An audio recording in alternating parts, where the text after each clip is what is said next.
Hi everybody, thanks for joining me again. My family and I are back out in the garden today because we have perfect working conditions. It's not too sunny, it's not too hot.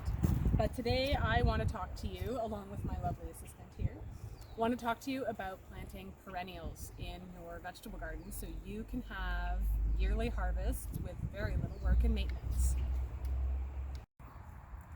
So we're in one of our perennial vegetable beds that we're trying to establish a lot of our perennials, and one of the great ones that you can grow that comes back every single year is rhubarb. So I highly recommend growing as much rhubarb as you can. We like to use it, we like canning stewed rhubarb, we make strawberry rhubarb jam, right? Strawberry rhubarb pie filling, and this year we're going to be making rhubarb mead, which we're pretty excited about. Another great perennial would be strawberries. So these are alpine strawberries. They're in their second year. They did produce some fruit last year, so we're hopeful that this year we'll get quite a few more. A little bit of a chip. Oh. So you definitely want to make sure you've got things like strawberries, raspberries, blueberries, things that are going to produce fruit for you every single year. But another crop that you're going to want to plant and get in early is asparagus. So these are our second year asparagus. So these guys are a crop of patience. If my husband can zoom in, we have a few more over here too. And like I said, these are in their second year. And so we actually won't be harvesting asparagus until about its fourth year. So like I said, it's a crop of patience. You gotta let it go to seed. So that way you've got a really nice large colony and you don't worry about over harvesting them. But once we hit about year 3, year 4, we're going to have a fantastic perennial crop that we'll be able to eat every spring. So now I'm in our wooded little shaded area. We're pretty lucky here on our property because we have a few microclimates, including a pretty nice little shaded area back here. And this is where we're going to have kind of like an edible food forest. One of the crops that we have naturalized here. So if you're able to either find plants that people are selling, these are not nettles, bud. Take a closer look. What are they? These are wild leeks. They're wild leeks. And we were lucky enough to have these brought to us by someone who has them naturally in their forested area. And this again is going to be something that takes years and years before the wild leek colony really expands. So until then, we will treat ourselves to maybe one leaf per 3 or 4 plants. We really want these to establish and get nice and big. But wild leeks is something that you definitely want to consider.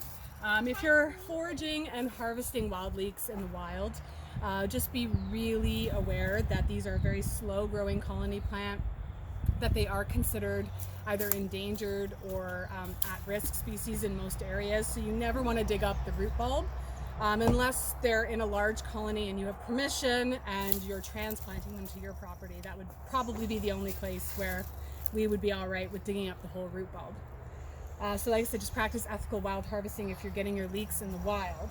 But another one to really consider, strongly consider growing for a perennial food source are stinging nettles. So watch out, bud. That's these guys back here. So while stinging nettle is an absolutely amazing medicinal plant, it also makes for a highly nutritious and very tasty spring edible green. So you want to get them when they're young like this if you're going to be eating them. You can make stinging nettle pestos and all types of really delicious. You can just saute them and eat them. You definitely want to wear gloves when you harvest your nettles so you don't sting yourself, of course. But once you cook them or they're exposed to heat, as in boiling or sauteed, the sting goes away. So another really great perennial food source for you to consider for your property. This. So while I'm walking up to the front of the property, I want to talk to you about sunchokes or Jerusalem artichokes. They are another really great perennial food source, something that will come back for you every single year. We haven't planted them yet because they're incredibly invasive. So that's something you need to be aware of when you're planting your Jerusalem artichokes, is that they will take over. Some people joke and call them kind of like a zombie apocalypse food because when all the other food's gone, you'll still have Jerusalem artichokes. They produce really beautiful little yellow flowers that are kind of like sunflowers. So that's really nice, but you're going to want to put them in either garden box or an area where you don't mind them spreading. Of course, the best way to control the spread is to actually harvest them every year. But we haven't quite figured out where we want to put them yet, which is why we don't have them on the property as of yet. So here I am at the herb spirals, and there's two different plants that I want to show you here. Other perennials to consider, of course, would be chives. They're one of the first things that come up in spring, which is fantastic. We've been enjoying them for about a month now in our scrambled eggs and our salads. If you let them flower, you can actually harvest the flowers and infuse them into raw apple cider vinegar, and it makes a really lovely chive vinegar to have as a part of homemade salad dressings. So I strongly recommend planting chives. Another one that I would really recommend, I'll see if I can get close enough to it, is lovage, and we have two of them, and they've established quite nicely in the herb spirals. We like to use these. They have a flavor reminiscent of celery, so we really like to use them when we're making homemade soups and stews and homemade bone broth. You can harvest the leaves for salads. You can saute the shoots and they'll have like a strong kind of celery flavor, and apparently you can even harvest the roots and cook them as well, which we haven't done. We want to keep our plant. So lovage and chives would be two other perennial foods that you could plant, and like I said, they come back every year, so definitely great to have in the garden. All right, I gotta finish this up quick because it's snowing / hailing in May, because you know that's fun. But back here we have planted two perennial greens. So these are greens that are gonna come back for us every single year. They do prefer a little bit of shade, which is why they are back here now, and I'm gonna move over here and get out of the snow. The first one we planted is Good King Henry. And Good King Henry will produce for you year-round if you can get it established. So that's exactly what we've done. You can eat the young, tender spring greens, but our plan is to really get it well established so that it comes back for us every single year. And it does like part shade, which is why we have it back by our rain barrels. And the one we planted in front of that was French sorrel, which in our growing zone, so again, it's always really important to know your hardiness zones.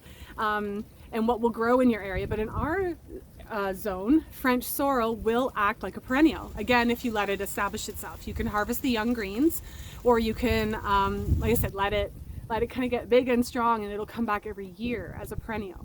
So perennial fruit sources, greens, these are all really great crops. So the ones, of course, we talked about today were rhubarb, asparagus, strawberries. We do plan on getting Egyptian walking onions, so that's another one you can look into.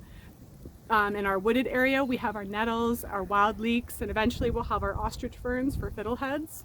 Out front, we have our chives and our lovage. Of course, I already mentioned the Good King Henry and the French sorrel.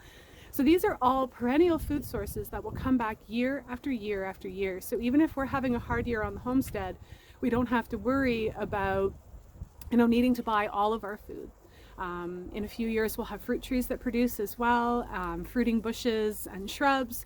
So things to really think about when you're planning your gardens, planning the amount of workload you want to put in and the amount of investing that you want to put into your garden. If you don't have a lot of time, if you have a really busy work schedule, a perennial vegetable garden might be a really great option for you. It means you don't really have to start a lot of seeds and stuff every single year. So hopefully you found this information useful and relevant to what you're going through right now. As always, I really appreciate everybody watching these videos. If you liked it, please give it a thumbs up. It makes it more visible thanks to the YouTube algorithms.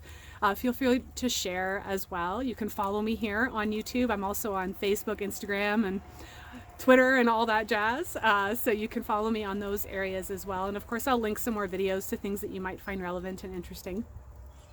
But until next time, this is Correne from Spirea Herbs and Snail Trails Homestead, signing off and going in because I don't feel like getting snowed on in May. Thanks guys, and I hope you're all well.